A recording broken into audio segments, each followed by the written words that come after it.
कि एस्ट्रोलॉजी है क्या और हमारी लाइफ में क्यों एस्ट्रोलॉजी इंपॉर्टेंट है। एस्ट्रोलॉजी से हमें एक गूगल मैप की तरह है कि भाई यहाँ पर जाना है और सबसे कम ट्रैफिक तुम्हें इस रोड पर मिलेगा, तो ये वाला तुम पकड़ लो तो अच्छा रहेगा। डेस्टिनी वर्सेस फ्री विल क्या होता है ये? तो डेस्टिनी मतलब ना ये वाली चीज ना हर एक की लाइफ में ना अलग अलग रेशो हो सकता है। मान लो 70-80% अगर उसको डेस्टिनी की तरफ से मिल गया, यानी कि वो अच्छे घर में पैदा हो गया, बिजनेसमैन फैमिली में पैदा हो गया, तो उसका आधा काम तो वैसे ही हो गया। 70-80% उसका डेस्टिनी ने ही काम कर दिया। शनि जो प्लैनेट है शनि, क्या शनि सच में डराते हैं? सच में शनि बहुत खतरनाक है। शनि 7.5 होती है। ये 7.5 साल का एक पीरियड है। इसके 3 फेजेस होते हैं, 2.5 साल के 3। जब 7.5 स्टार्ट होगी ना, यानी कि अगर आप एक एसी चलाकर बैठे हो तो पहले एसी बंद हो जाएगा।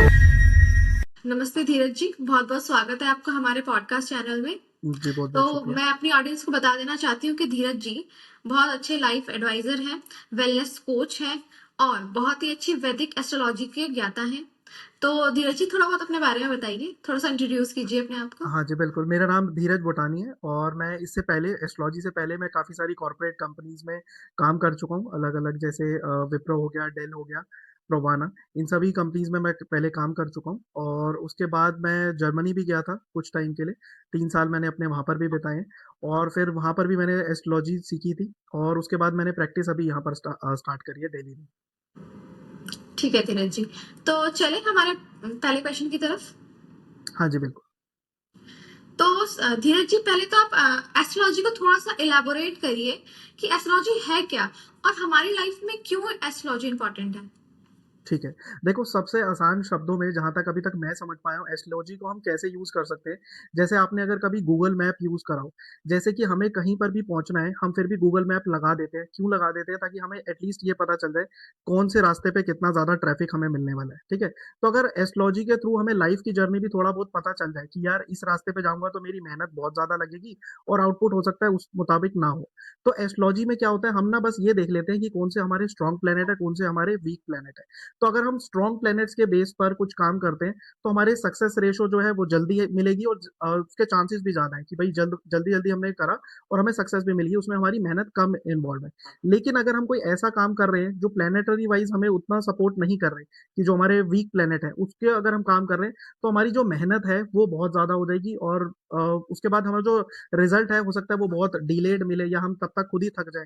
कि जैसे कई बार होता है ना, इंसान स्ट्रगल कर करके इतना थक जाता है, जब उसको एक्चुअली में कोई चीज़ मिलती है या कोई अच्छा टाइम आता है ना, तब उसे फ़ील ही नहीं होता। वो पहले ही इतना ज़्यादा अपने आप को तोड़ चुका होता है। तो एस्ट्रोलॉजी से हमें एक गूगल मैप की तरह है कि भई यहाँ पर जाना है और सबसे कम ट्रैफ़िक तुम्हें इस रोड पर मिलेगा, तो ये वाला तुम पकड़ लो तो अच्छा रहेगा। तो एट लीस्ट हमें ये पता चल जाएगा। और मान लो अगर कोई ऐसी रोड है कि जैसे 3 तरह की रोड है, तीनों पे ही बहुत ज़्यादा ट्रैफ़िक है, तो एट लीस्ट हमें ये तो पता चल जाएगा ना कि यार आज हम निकल तो रहे हैं घर से, लेकिन ऑफ़िस जाते-जाते हमें ट्रैफ़िक मिलेगा। तो मन में अवेयरनेस तो आ गई ना एट लीस्ट, कि निकलने से पहले ही पता है कि यार आधे घंटे का वहाँ पर डिले है, कोई रोड का कुछ हो रहा है या कोई काम चल रहा है, तो एटलीस्ट मन में जैसे ही हमने ये चीज़ मान ली ना कि ये चीज़ होनी थी, तो आधी हमारी रेमेडी तो वहीं होगी। आधी जो हमारी तड़प है ना, क्योंकि अगर हम वहाँ जाके फँसेंगे, तो तड़प ज़्यादा रहेगी कि हाय कब खत्म होगा, कितना टाइम लगेगा, ऐसा क्यों हो रहा है? लेकिन हमें जी पहले जी। ही पता है कि यार आधा घंटा तो लेट हो गया होगा, तो ब्रेन में हमें पहले से ही मतलब ये चीज़ अवेयर है और उसी हिसाब से हम सेटअप करके जाएँगे, कि अगर आधे घंटे का बीच में कुछ है, तो हम पहले ही कुछ अपना कुछ यूट्यूब पे डाउनलोड कर रख सकते हैं कि भाई हम उस फ्री टाइम पर ये देख लेंगे या कुछ भी है, पहले हम प्रिपेयर रह सकते हैं, बस यही है एस्ट्रोलॉजी। बहुत ही अच्छी बात कही आपने और बहुत अच्छे से आपने समझाया भी। बिल्कुल हुँ। गूगल मैप के एग्जाम्पल से काफी अच्छे से आपने समझाया कि एस्ट्रोलॉजी क्या होती है। अच्छा धीरज जी बताइए कि एस्ट्रोलॉजी का कोई साइंस है? देखो, ये वाली ना एक बहुत ही डिबेट है, जो मतलब डिबेटेबल टॉपिक है ये, काफ़ी लोग बहस करते रहते हैं कि ये साइंस है, सूडो साइंस है, कि हर बार वर्क करती है या नहीं। फिर उसके बाद वो अलग-अलग एग्ज़ाम्पल देते हैं कि देखो हमने टीवी में तो ये वाली राशि सुना था बट ये ऐसा नहीं हुआ। टीवी में तो इसने ये बताया था कि ये हमारी टीम मैच जीत जाएगी, लेकिन एक्चुअली में नहीं जीती। ये वाला स्टॉक ऊपर जाएगा। तो एस्ट्रोलॉजी को ना काफ़ी लोगों ने ना इन बहस में ही उलझा के रखा हुआ है कि ये साइंस है, सूडो साइंस है और ऐसा होता है, वैसा होता है।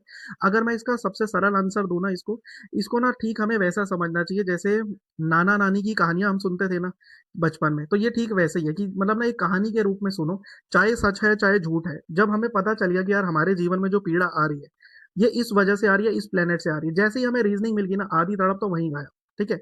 जैसे हम बचपन में कहानियाँ भी सुनते थे, सोने से पहले। तो नानी नानियाँ क्या कहानियाँ सुनाती थी कि राजा होता था, रानी, वो जो कहानियाँ हमें सुना रही होती थी एक्चुअली में थोड़ी एग्जिस्ट करती है, बट उस टाइम हम्म। पर तो इंसान को रिलैक्सेशन मिल जाती है, उस टाइम पर तो नींद आ जाती है। तो ये वही है भाई, हमें जिंदगी में जो तड़प आ रही है वो एक्चुअली रीजन हमने जान लिया कि यार ये प्लेनेट है, ये दशा है, इस वजह से मुझे तड़प आ रही है। तो आधी तड़प तो वहीं खत्म। फिर उसके रिलेटेड हम जब कुछ काम करते हैं, कुछ एफर्ट डालते हैं, तो हमारे सबकॉन्शियस ब्रेन में वो चीज जाती है कि यार ये वाला प्लेनेट मुझे तंग कर रहा था, मैंने इससे रिलेटेड कुछ रेमेडीज करी, अब ये मुझे कम तंग करेगा। फिर एक टाइम के बाद और कम तंग करेगा, फिर एक टाइम के बाद बिल्कुल ही तंग करना बंद कर देगा। तो ऐसा ही है बस, नानी नानी हम्म। की कहानियां है। इसको ठीक वैसा समझो कि जैसे मान लो अगर हम चेस भी खेल रहे होते हैं ना, तो चेस में हमारे पास क्या है कि भाई एक हाथी हो गया, घोड़ा हो गया। अब एक्चुअली में तो कोई भी घोड़ा ऐसा दुनिया का नहीं है जो 2.5 कदम चलता हो, लेकिन वो एक गेम है कि भाई ढाई ये चलेगा, हाथी है तो वो सीधा सीधा चलेगा, रानी है तो वो कहीं पर भी चल सकती है। एक्चुअली में तो ऐसा नहीं होता, राजा है तो वो एक ही कदम चलेगा और रानी कितने भी चल सकती है, कहीं पर भी चल सकती है। तो जैसे वो एक गेम है, वो एक कहानी है, हमें लाइफ का भी ये समझना है कि भाई ये रूल्स हैं, ऐसे ऐसे प्लैनेट्स वर्क करेंगे। जब हम ये चीजें करेंगे ना, एस्ट्रोलॉजी सिर्फ हमें एक्सेप्टेंस बढ़ाती है अपने जीवन में कि ये चीज हो रही है, क्यों हो रही है, आगे हमें क्या बेटर से बेटर डिसीजन लेना चाहिए, ताकि जल्द से जल्द हम अपनी डेस्टिनेशन पर पहुंचे और तड़प जो है वो कम हो। बस यही है, एक्सेप्टेंस ही है एस्ट्रोलॉजी से। ठीक है। तो क्या एस्ट्रोलॉजी की हेल्प से हम किसी भी आने वाली घटना को या कोई इवेंट होने वाला है, बैड इवेंट या अच्छा कोई इवेंट, कुछ भी, इसको प्रिडिक्ट कर सकते हैं? देखो, प्रिडिक्ट कर सकते हैं लेकिन चेंज कुछ नहीं कर सकते। कोई भी इवेंट हम चेंज नहीं कर सकते, चाहे कितना भी बड़े से बड़ा एस्ट्रोलॉजर हो, इवेंट को चेंज नहीं कर सकता। बट हम, हाँ, ये है कि प्रिपरेशन अच्छे से कर सकते हैं कि भाई अगर मैं मान लो गाड़ी चला रहा हूँ कुछ 80 की स्पीड पे, सामने कुछ शार्प टर्न आ रहा है या ब्रेकर आ रहा है, तो अगर मुझे थोड़ा सा पहले ही पता चल गया, जैसे कई बार लिखा होता है ना कि हम्म। आगे एक्सीडेंटल प्रोन एरिया है, तो हम जी। ऑलरेडी अवेयर हो जाते हैं कि यार तब हम 90 पे नहीं चला सकते, थोड़ा उसको धीरे कर लो, क्लच दबा लो, तो थोड़ा धीरे धीरे करके हम निकलेंगे तो आसान हो जाएगा। बाकी ब्रेकर वहीं का वहीं रहेगा, जो मोड़ है वहां पर शार्प टर्न है तो वो वैसे का वैसे ही रहेगा। लेकिन हमें प्रिपरेशन का टाइम मिल जाता है कि भाई ऐसा कुछ होने वाला है, हम पहले से प्रिपेयर्ड रहिए। अगर मैंने ये चीज जान ली है कि यार अगले महीने मेरे हॉस्पिटल के चक्कर लगने वाले हैं, तो मैं अपनी सेविंग उस हिसाब से मेंटेन कर कर रखूंगा, हेल्थ का थोड़ा और कॉन्शियस होकर ध्यान रख लूंगा कि यार कुछ ऐसी दिक्कत ना हो। तो बस यही है, वेल प्रिपरेशन हम कर सकते हैं। कुछ भी अगर हमने जान लिया कि ये इवेंट होने वाला है, तो उससे पहले पहले हम प्रिपेयर हो सकते हैं। हम्म। ठीक है। अब मैं ये पूछना चाहती हूँ और ऑडियंस भी शायद ये जानना चाहती होगी, डेस्टिनी वर्सेस फ्री विल क्या होता है ये? हाँ ठीक है, देखो डेस्टिनी मतलब ना ये वाली चीज ना हर एक की लाइफ में ना अलग अलग रेशो हो सकता है। जैसे अगर मान लो कोई ऐसा इंसान है जिसकी ना डेस्टिनी बहुत ज्यादा सपोर्ट कर रही है, ठीक है, मान लो 70-80% अगर उसको डेस्टिनी की तरफ से मिल गया, यानी कि वो अच्छे घर में पैदा हो गया, बिजनेसमैन फैमिली में पैदा हो गया, तो उसका आधा काम तो वैसे ही हो गया, 70-80% उसका डेस्टिनी ने ही काम कर दिया। अब वो मेहनत अगर कम भी करेगा ना, तो भी उसका काम चल जाएगा, ठीक है। वहीं अगर मान लो कोई ऐसा इंसान है जिसकी उतना स्ट्रांग नहीं है बैकग्राउंड, उसका फैमिली उतनी स्ट्रांग नहीं है, तो उसको फिर धीरे धीरे स्ट्रगल करना पड़ेगा, अपनी फ्री विल को ज्यादा यूज करना पड़ेगा, हार्डवर्क उसका ज्यादा लगेगा, किस्मत उतनी सपोर्टिव नहीं है, ठीक है। फॉर एग्जाम्पल मान लो कहीं पर पहुंचने के लिए हमें 100% का एक बेंच मार्क लगा लेते हैं, ठीक है। मान लो अगर किसी की किस्मत 70% सपोर्टिव है ना, तो उसको काम सिर्फ 30% ही करना है, मतलब कि थोड़ा बहुत भी करेगा उसका मामला सेट हो जाएगा। अगर वहीं पर उसकी किस्मत मान लो बहुत ज्यादा खराब है, तो मान लो अगर 30% किस्मत साथ दे रही है, तो उसे 70% मेहनत करनी पड़ेगी। दोनों के कॉम्बिनेशन से ही इंसान कहीं ना कहीं पहुंचता है। हर एक की जिंदगी में कुछ ना कुछ रेशो होगा कि इतना परसेंट डेस्टिनी काम कर रही है और इतना परसेंट हार्ड वर्क कर रही है, तो वो वेरी कर सकता है किसी भी उसमें। अब इसको अगर हम दूसरे एग्जांपल से समझें, तो देखो किस घर में हम पैदा होने वाले हैं, ये हमारी डेस्टिनी है, बस इतना ही डेस्टिनी है। उसके बाद हम क्या क्या काम करते हैं वो सब हमारा फ्री विल का पार्ट है। इसको अगर हम समझे तो देखो, जैसे अगर मान लो हमें कोई कैनवस मिला जिसपे हमने पेंटिंग बनानी है, ठीक है, हम्म। तो जिसको अगर मान लो व्हाइट कलर का कैनवस मिल गया, तो उसके लिए वो पेंटिंग बनाना बहुत ज्यादा आसान है कि मतलब उस पर हर एक कलर सूट भी करेगा, व्हाइट बैकग्राउंड अच्छा लगेगा। लेकिन अगर वहीं किसी को ब्लैक बैकग्राउंड मिल गया, तो उसको या तो ना मतलब कोई व्हाइट कलर से कुछ लिखना पड़ेगा, कुछ सिल्वर यूज करना पड़ेगा, गोल्डन, ताकि उस पे चमके। हालांकि पेंटिंग तब भी अच्छी बनाई जाती है, लेकिन कलर का मिलना, कैनवस का मिलना, ये तो डेस्टिनी है। उस पे हम क्या हम्म। बनाते हैं ये सब हमारा फ्री विल का पार्ट है। जी। और फ्री विल की भी ना, और फ्री विल की और हार्डवर्क की ना एक लिमिट है। फॉर एग्जाम्पल अगर किसी को 3x4 का कैनवस मिल गया, तो वो 8 फुट की पेंटिंग नहीं बना सकता, वो उसी के उसमें बनेगी, मतलब एक ना एक कैप है कि भाई इतना मुझे कैनवस मिला, इसी के बीचों बीच बनेगी। या तो पूरी उतनी बन जाएगी जितना कैनवस मिला हुआ है, या फिर उससे थोड़ी छोटी बनेगी। लेकिन कैनवस कोई नहीं तोड़ सकता, ऐसा नहीं है कि बिल्कुल कैनवस ही चेंज कर दो, या कैनवस से बड़ी पेंटिंग नहीं बन सकती, उस कैनवस के अंदर अंदर ही रहेगी वो पेंटिंग। हम्म। ये काफी अच्छे से समझा दिया आपने, लोगों को अच्छे से समझ में आ जाएगा कि एस्ट्रोलॉजी का बिगिनिंग क्या जी, है? बिल्कुल। जो इस कन्वर्सेशन का पर्पस है वो यही है कि हम लोग बहुत सरल तरीके से समझें, मतलब बिल्कुल हम्म, सिंप्लीफाइड तरीके से। अगर आप बाकी किसी एस्ट्रोलॉजर से बात करते हो तो वो तरह-तरह के जार्गन्स यूज़ करते हैं। तो नॉर्मल लोगों के लिए ना वो और ज़्यादा मुश्किल हो जाता है उस चीज़ों को समझना। तो इसीलिए मैं ये चाहता हूँ कि हम इसको इतना ज़्यादा सिंप्लीफाई कर दें कि किसी को कोई शब्द समझने में भी प्रॉब्लम ना होए, बिल्कुल आसानी से सारी चीज़ें समझ में आ जाए। अ, जैसे एस्ट्रोलॉजी में मेन पार्ट होता क्या है? कुंडली होती है मेन पार्ट या फिर कुछ और भी होता है? देखो, अगर सबसे इम्पोर्टेंट चीज़ आप पूछो तो वो D1 चार्ट होता है, जो हमारा लगन चार्ट होता है, ठीक है? उसी पे ही हमारा सारा कुछ फ़ोकस्ड होता है। बाकी जो इवेंट्स वगैरह हम चेक करते हैं, वो उसके काफ़ी सारे अलग-अलग तरीके होते हैं। बट जो सबसे प्रोमिनेंट चीज़ है, वो लगन चार्ट होती है, जिससे हम काफ़ी कुछ जज कर सकते हैं एक इंसान के बारे में। उसके थॉट प्रोसेस के बारे में क्या-क्या उसके माइंड में थॉट्स आते हैं, वो सब हम D1 चार्ट से देख सकते हैं। अच्छा। तो किसी भी कुंडली में सबसे इम्पोर्टेंट हाउस कौन-सा होता है? अ, सबसे ज़्यादा इम्पोर्टेंट तो लगन है, क्योंकि लगन हमारी खुद की पर्सनैलिटी होती है। जिस इंसान का भी लगन स्ट्रॉन्ग है तो उसकी ओवरऑल लाइफ बहुत अच्छी जाने वाली है, ठीक है? अगर हुँ, अब वो बाय डिफ़ॉल्ट अच्छे-अच्छे प्लैनेट्स वहाँ पर बैठे हुए हैं तो उसको ज़्यादा काम करने की ज़रूरत नहीं है। मतलब जैसे कई बार होता है ना कि जहाँ पर आपने बैट घुमाया वहीं पर ही बॉल पड़ रही है और शॉट भी शॉट लग जा रहा है। तो अगर लगन स्ट्रॉन्ग है तो ऐसी वाली कंडीशन आएगी। बट अगर लगन उतना स्ट्रॉन्ग नहीं है या कोई नीच का प्लैनेट बैठ गया, कोई खराब प्लैनेट वहाँ पर बैठ गया, तो फिर इंसान का फ्री विल का और हार्ड वर्क का बहुत ज़्यादा है कि भाई उसे बहुत ज़्यादा हार्ड वर्क करना पड़ेगा अपने लगन को स्ट्रॉन्ग करने के लिए। और फिर जब लगन स्ट्रॉन्ग होगा तो ओवरऑल लाइफ का फ्लेवर अच्छा रहेगा, स्ट्रॉन्ग रहेगा। अच्छा। तो जैसे लगन के बारे में आपने कहा, तो ये लगन जो है एग्ज़ैक्टली ये होता क्या है? लगन कौन-सा हाउस होता है घर का? कुंडली का लगन किसी भी होता है कुंडली का? हमारा फर्स्ट हाउस। First house. लगन वर्सेस राशि, कौन ज़्यादा इफ़ेक्ट डालता है हमारे लाइफ़ पे? किसी भी देखो इंसान सबसे की लाइफ़ में? इफेक्टिव, हाँ, सबसे इफेक्टिव तो लगन होता है, उससे ज़्यादा इम्पोर्टेंट और कोई चीज़ नहीं है। लगन हुँ, हमारा फर्स्ट हाउस। जो हम राशि देखते हैं वो जनरली मून राशि होती है, जिससे हम जनरली वो सिर्फ़ साढ़े सती देखने के लिए काम आती है। अदरवाइज़ सब कुछ हमारा लगन से ही डिसाइड होता है, कि कैसा एक इंसान का नेचर रहेगा, वो सब लगन पे डिपेंडेंट होता है। तो आपके हिसाब से सबसे स्ट्रॉन्ग लग्न कौन-सा होता है? देखो, इसका ना कोई एक आंसर नहीं होता कि सबसे स्ट्रॉन्ग लगन, क्योंकि अगर मान लो बाकी के प्लैनेट्स भी तो है ना, मतलब सिर्फ लगन पे हम ये चीज़ नहीं कह सकते। लगन अगर स्ट्रॉन्ग होता है तो ओवरऑल लाइफ का फ्लेवर अच्छा रहता है, लेकिन बाकी सारी चीज़ें भी बहुत ज़्यादा मैटर करती हैं कि भाई लगन स्ट्रॉन्ग है, लेकिन अगर हाथ-पैर नहीं चल रहे, अगर कुछ और दिक्कत आ गई है, तो वो फिर हम उसको कोई स्ट्रॉन्ग चीज़ नहीं मान सकते। कि भाई अगर कोई ऐसी दिक्कत आ गई है कि इंसान सहन नहीं कर पा रहा, तो लगन कितना भी स्ट्रॉन्ग हो तब उसमें मतलब सारी चीज़ों का सपोर्ट भी होना ज़रूरी है उसमें। हुँ, अच्छा। और ऐसा भी कुछ होता है कि सबसे पावरफुल राशि कोई होती है एस्ट्रोलॉजी में? सबसे पावरफुल राशि, नहीं ऐसा भी कुछ नहीं है। अगर आप थोड़ा बहुत मानने को चाहो तो मेरे ख्याल से मार्स को कह सकते हैं कि मार्स थोड़ा मतलब उसकी डिसीजन मेकिंग अच्छी होती है और हर एक से लड़ने के लिए वो काबिल रहता है कि मतलब कोई मार्स बेस्ड इंसान को उतनी जल्दी हरा नहीं सकता। एक मार्स बेस्ड और एक जुपिटर बेस्ड कि चलो ज्ञान इतना ज़्यादा है कि इंसान किसी भी सिचुएशन से निकल जाता है। तो ये हम मान सकते हैं कि हाँ, ये 2 थोड़ी स्ट्रॉन्ग राशि है। जैसे आप बोल रहे हैं कि मार्स, मार्स और जुपिटर, तो हुँ, मार्स और जुपिटर की भी शायद 2 राशि जुपिटर की और मार्स की भी कुछ इतनी ही राशियाँ होती है ना? हाँ। राशि का स्वामी होता है, तो आप उनकी बात कर रहे हो ना? हाँ, हाँ। मतलब कि जो देखो, एक तो होता है कि लगन के अंदर हमारा प्लैनेट ही बैठा हुआ है, एक है कि प्लैनेट कोई नहीं है और राशि बैठी हुई है। तो जब राशि बैठी हुई है, तो हम उसका लॉर्ड देखेंगे। जैसे अगर मान लो हुँ, फर्स्ट लगन में फर्स्ट राशि है यानी कि एरीज़ है, तो हम उसका लॉर्ड देखेंगे, मार्स हो गया। अगर मान लो सैजिटेरियस है, तो हम जुपिटर वाला देखेंगे, कि मतलब उसकी जो पर्सनैलिटी रहेगी वो जुपिटर बेस्ड रहेगी, अगर सैजिटेरियस लगन है।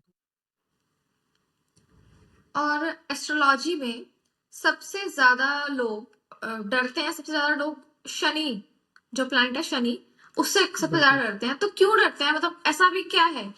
क्या शनि सच में डराते हैं? सच में शनि बहुत खतरनाक है? सच में लोगों के लिए बहुत ज़्यादा प्रॉब्लम्स लेके आते हैं, बहुत ज़्यादा हार्ड वर्क लेके आते हैं लाइफ में? क्या ऐसा सच है?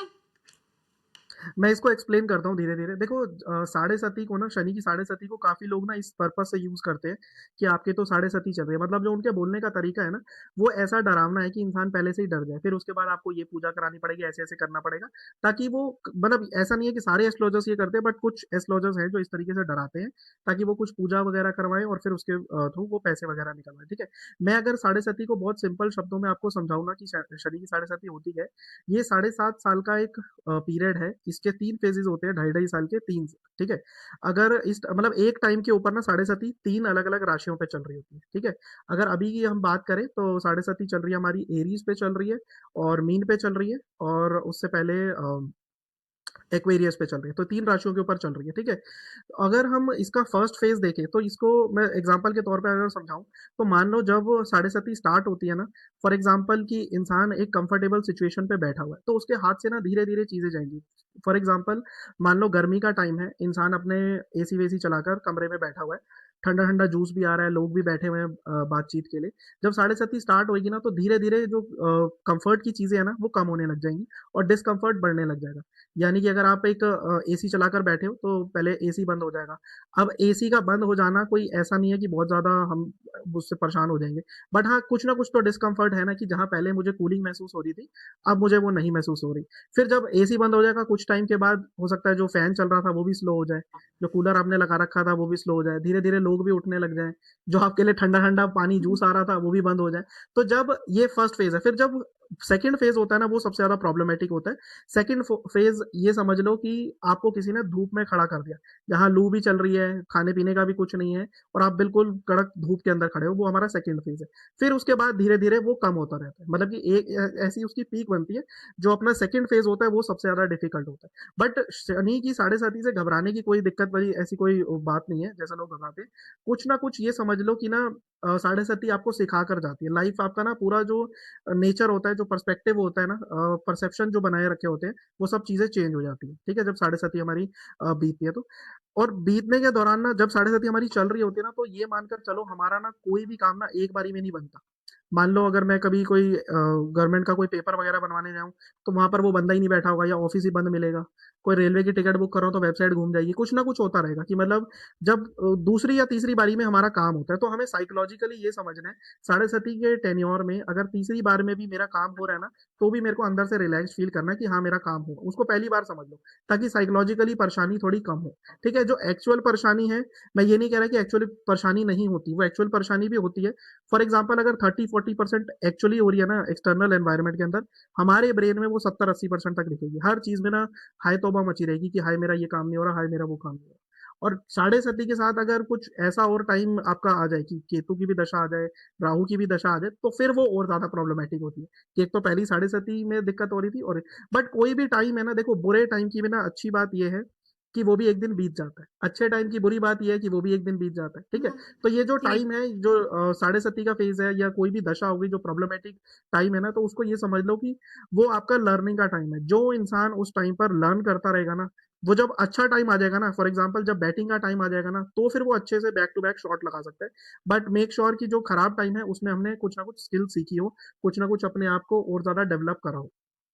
कोई ना कोई वैल्यू ऐड करी हो और देखा ये भी गया है जनरली जो 2 फेज़ अच्छे से पार कर लेता है ना अपनी साढ़े सती के फर्स्ट और सेकंड, तो जो तीसरे फेज़ में ना साढ़े सती हमेशा उसको कुछ ना कुछ दे के जाती है। हमेशा कुछ ना कुछ बेनिफिट होती है, तो टूटना नहीं होता साढ़े सती में बस ये है कि हमें पैरों को थकाना पड़ेगा, शरीर को थकाना पड़ेगा। जितना ज़्यादा हम थकेंगे साढ़े सती के टाइम पर, तो लास्ट फेज़ में हमें काफ़ी कुछ साढ़े सती दे के जाती है। तो आपने जैसे साढ़े साती के बारे में बताया अभी। साढ़े साती किस किस इंसान को सबसे ज़्यादा परीक्षा देनी पड़ती है साढ़े साती में? देखो वैसे जनरली तो अब हमें ना कोई भी चीज़ ना देखो रिलेटिव होती है। फॉर एग्ज़ाम्पल अगर मान लो कोई सड़क पे है, कोई मज़दूर टाइप का इंसान है, उसकी ज़िंदगी में साढ़े सती का क्या ही इफ़ेक्ट होने वाला है। अगर वो डेली के डेली पहले भी पत्थर तोड़ता था, साढ़े सती आ भी गई तो भी पत्थर तोड़ रहा है। तो ऐसे भी इंसान को ना जो शनि बेस्ड इंसान है, जैसे रिक्शे वाले हो गए या और थोड़े इस टाइप के हो गए जिनका फिज़िकली जिनको बहुत ज़्यादा मेहनत करनी पड़ती है ना, उनको साढ़े सती उतना इफ़ेक्ट नहीं करती। भई क्या ही हो जाएगा साढ़े सती में अगर वो पहले भी पत्थर उठा रहा था, अभी भी पत्थर उठा रहा है। लेकिन मान लो कोई राजा-महाराजा है, कोई बड़ा पॉलिटिशियन है, कोई सुपरस्टार है कि बैक टू बैक पहले तो उसकी फ़िल्में हिट हो रही थी, जैसे ही साढ़े साती आई, बैक टू बैक फिर पंगे पड़ गए, तो तब उससे वो चीज़ सहन नहीं होती क्योंकि उसने रिलेटिवली ना बहुत कुछ पहले ही हायर देख चुका है। अब जब वो नीचे होता है ना, तो हुँ। तब फिर वो सेल्फ एस्टीम के इश्यूज़ आते हैं कि यार पहले मेरा टाइम इतना अच्छा था, तब वो रिलेट कर पाता है एट लीस्ट। बट जो पहले से ही मतलब अपना शनि बेस्ड जीवन जी रहा है ना, उसको कुछ फ़र्क नहीं पड़ेगा, उसे पता भी नहीं होगा, ना वो कभी एस्ट्रोलॉजर के पास जाएगा कि भाई चल भी रही है या नहीं, उसे ये तक नहीं पता चलेगा कभी भी। लेकिन जिसका है कि भाई पहले बहुत अच्छा टाइम चल रहा था, जब टाइम खराब होएगा तब वो पूछेगा कि यार कोई अच्छा एस्ट्रोलॉजर बता दो, क्या हो गया मेरे टाइम के साथ, मेरे साथ ऐसा-ऐसा क्यों हो रहा है? तो वो चीज़ होती है रिलेटिव। ये आपने बात सही कही कि पहले तो उसे क्या ही पता चलेगा जब तक ज़िंदगी में सब कुछ स्मूथ चल रहा है, अच्छा चल रहा है। जैसे एग्जैक्टली ही हर चीज टाइम रिलेटिव पलटता है। है, हार्ड वर्क हम्म, ज़्यादा होने लग जाता है, तब इंसान को समझ में आता है कि क्या हो रहा है लाइफ में। बिल्कुल। मतलब कि ना इसमें बहुत ज्यादा फर्क पड़ता है कि आपने साढ़े सती से पहले कैसा टाइम देखा है। अगर तो पहले ही बहुत ज्यादा बुरा देखा है तो साढ़े सती में भी ऐसा कुछ खास नहीं होने वाला। बट अगर पहले बहुत ज्यादा अच्छा देख लिया तो रिलेटिवली जो अच्छाई है ना वो कम हो जाएगी। तो आपका डिस्कम्फर्ट है वो साढ़े सती बढ़ा देगी और कंफर्ट वाली चीजें आपके हाथ से उस टाइम पर जाएंगी। जी, धीरज जी, थोड़ा मुझे राहु की दशा के बारे में बताइए। लोग राहु से भी काफ़ी ज़्यादा डरते हैं। हाँ बिल्कुल, राहु की दशा देखो, राहु की जो महादशा होती है वो 18 साल की होती है, ठीक है। देखो जितनी अर्ली एज में आ जाए ना उतना बेटर रहता है। अगर राहु की दशा मान लो फॉर एग्जांपल बिल्कुल बचपन में आई ना, तो मतलब जैसे जो डिस्कम्फर्ट बढ़ रहा है किसी भी इंसान का, तो अगर बच्चे की जिंदगी में आई है तो उसे क्या होगा, ज्यादा से ज्यादा अपनी मर्जी के टॉयज नहीं मिलेंगे, अपनी मर्जी का स्कूल कॉलेज बैग वगैरह नहीं मिलेगा। लेकिन अगर यही राहु की दशा हमारे पीक टाइम पे आ जाती है, 20 से 30 के बीच में आ जाती है, तब सबसे ज्यादा प्रॉब्लमेटिक होती है। क्योंकि राहु की दशा ना आपको पूरे तरीके से हिला डालती है। मतलब ना जब भी किसी की राहु की महादशा स्टार्ट होती है ना, उसके आसपास के लोगों को भी पता चलने लग जाता है। उसको खुद को ही नहीं बस पता चलता कि मेरा बुरा टाइम आ चुका है, आसपास के सारे लोग पहचान लेते कि भाई कुछ दिक्कत है इसके साथ। जिस लेवल की ये बातें कर रहा है ये यूजुअल बातें नहीं है नॉर्मली। मान लो अगर कोई 4-5 लोग किसी एक टॉपिक पे बात कर रहे हैं ना, तो उनके जो ओपिनियंस हैं वो सब मैच करते होंगे आपस में। लेकिन अगर किसी राहु वाले इंसान से पूछोगे जिसकी राहु की महादशा, जब वो अपना मुंह खोलेगा, जब वो कुछ बात रखेगा ना, तो बिल्कुल ही आउट ऑफ द बॉक्स है वो। उन लोगों के लिए बड़ी अजीब सी लगेगी। वो अपने आप पहचान जाएंगे कि भाई कुछ दिक्कत है तुम्हारे साथ, कुछ ना कुछ चल रहा है, ठीक है। और जो ये चीज बोल रहे हैं ना उसको नहीं पता चलेगी ये वाली बात। क्योंकि राहु जो है ना वो आपको बहुत ज्यादा इल्यूजन में रखता है। मतलब पता ही नहीं चलेगा सच क्या है झूठ क्या है। ऐसा लगेगा कि जो भी थॉट्स आ रहे हैं वो सब कुछ रियलिटी है। अदरवाइज वैसे एक्चुअली में रियलिटी कुछ भी नहीं होती। राहु की महादशा में ना कभी इंसान को लगेगा कि यार मैं तो बहुत कुछ अचीव कर सकता हूँ, मैं बहुत कुछ कर सकता हूँ।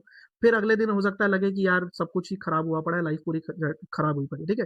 तो दोनों ही तरह के जो थॉट्स है ना वो इस टाइम पर बिल्कुल खराब है, बिल्कुल झूठे थॉट्स है। जो बहुत ज्यादा पॉजिटिव थॉट है वो भी झूठ है, जो बहुत ज्यादा नेगेटिव है वो भी झूठ ही है।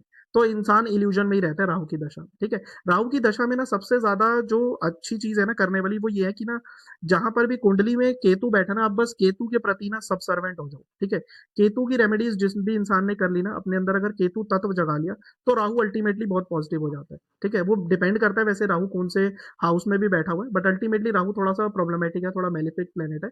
बट जितना ज्यादा हम केतु ड्रिवन होते रहते हैं ना, अपने अंदर का केतु तत्व जगाते रहते हैं ना, उतना हमें राहु पॉजिटिव रिजल्ट देना स्टार्ट कर देता तो सर आपने राहु के बारे में बताया जैसे कि, तो राहु कौन से घर में, कुंडली के कौन से घर में सबसे ज्यादा नुकसान देता है? है। सबसे ज्यादा अच्छा है। नुकसान नुकसान सबसे ज्यादा कहाँ नुकसान, करता अच्छा। है? नुकसान मुझे लगता है एक तो लगन में भी नुकसान करता है और 12वें हाउस में भी नुकसान करता है। अच्छा। काफी ज्यादा प्रॉब्लमेटिक है क्योंकि जब लगन में होगा, देखो डिपेंड ये करता है फिर बाकी सारी चीजों के भी ऊपर होता है। सिर्फ हम ये नहीं कह सकते कि हाउस में अगर है तो। मान लो हम्म। अगर राहु हमारे फर्स्ट हाउस में है लेकिन राहु की दशा ही नहीं आई पूरी जिंदगी के अंदर, तो फिर उतना ज्यादा कुछ अफेक्ट नहीं होगा, कुछ बैड अफेक्ट उतना नहीं कर पाएगा वो, ठीक है। तो दशा का आना भी कई कई लोगों की तो पूरी लाइफ में नहीं आती कि राहु की दशा ही नहीं आ रही तो उनका जीवन अच्छा चलता है अगर नहीं आ रही तो। और कई बार ये होता है कि मान लो राहु बैठा हुआ है बहुत अच्छे उसमें, यानी कि अगर बेस्ट पोजीशन अगर राहु की पूछी जाए तो वो 10th हाउस में, 10th में और 12th में सबसे ज्यादा, सॉरी, राहु की जो होती है वो 10th में सबसे ज्यादा अच्छी मानी जाती है और केतु की 12th में सबसे ज्यादा अच्छी मानी जाती है, ठीक है। तो अगर 10th का राहु कोई लेके बैठा हुआ है तो वो तो खुद चाहेगा कि मेरी राहु की दशा आ जाए।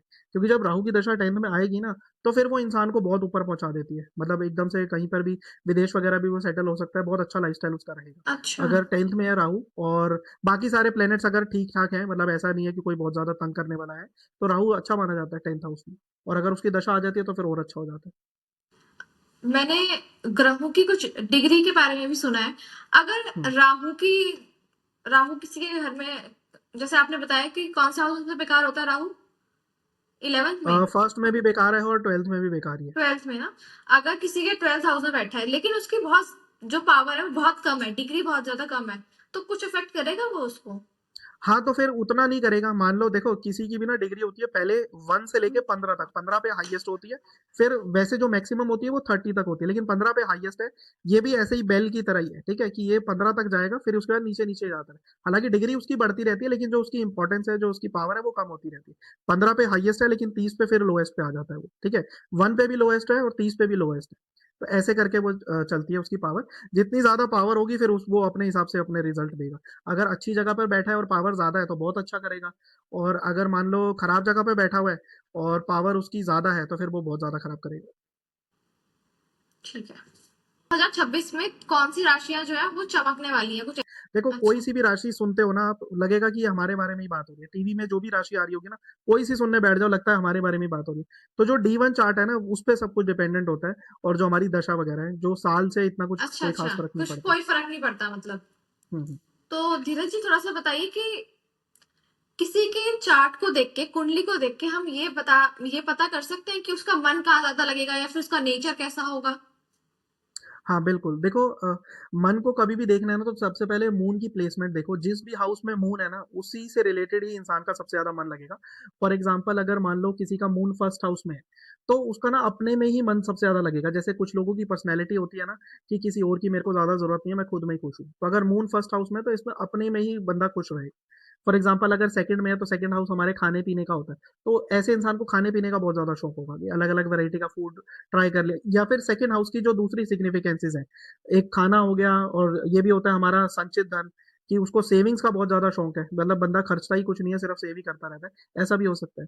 थर्ड हाउस में है तो हो सकता है अपने छोटे सिबलिंग को लेकर उसका मन लगा रहता हो। जहाँ पर भी मून बैठा है ना, हमारा मन बार-बार करता है कि हम वहीं से रिलेटेड कोई ना कोई एक्टिविटी करें, ठीक है? तो थर्ड हाउस जैसे हमारा छोटे भाई-बहन का हो गया, या शॉर्ट ट्रैवलिंग का हो गया, या कम्युनिकेशन। मून अगर थर्ड हाउस में बैठा तो इंसान बहुत टॉकेटिव होगा, उसे बात करने में ही अच्छा लगता रहेगा, ठीक है?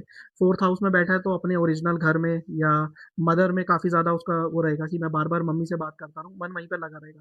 फिफ्थ हाउस में है तो रोमांस की चीज़ों में, बच्चों की चीज़ों में, या सेकेंडरी एजुकेशन में, इसमें लगा रहेगा। फिर सिक्स्थ हाउस में है तो हो सकता है इंसान ना सारा टाइम यही सोचता रहे, कौन-सा क्रेडिट कार्ड यूज़ करूँ, कहाँ पर लोन ले लूँ, कौन-सी मतलब ऐसी-ऐसी चीज़ें मैं यूज़ करूँ, सिक्स्थ हाउस की जो-जो सिग्निफिकेंसेस है।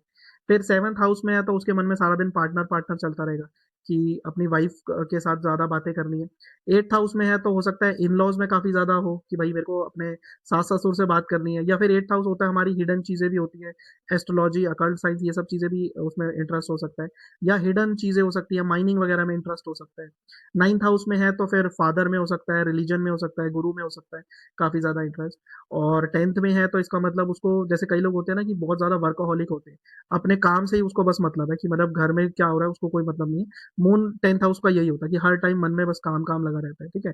11th हाउस में है तो हो सकता है अपने लार्जर नेटवर्क में, यारों दोस्तों में लगा रहे, या फिर सारा दिन पैसे-पैसे चलते रहो, क्योंकि 11th हाउस हमारा इनकम का भी होता है कि मैं किस सोर्स ऑफ इनकम से पैसा कमाऊँ, वो भी हो सकता है।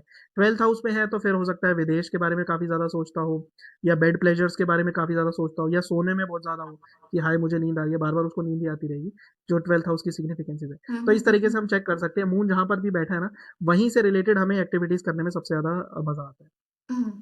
तो मतलब कुंडली को देख के, किसी के भी बर्थ चार्ट को देख के उसका ओवरऑल फ्यूचर, उसका मैरिज, एवरीथिंग हम सब कुछ उससे प्रिडिक्ट कर सकते हैं।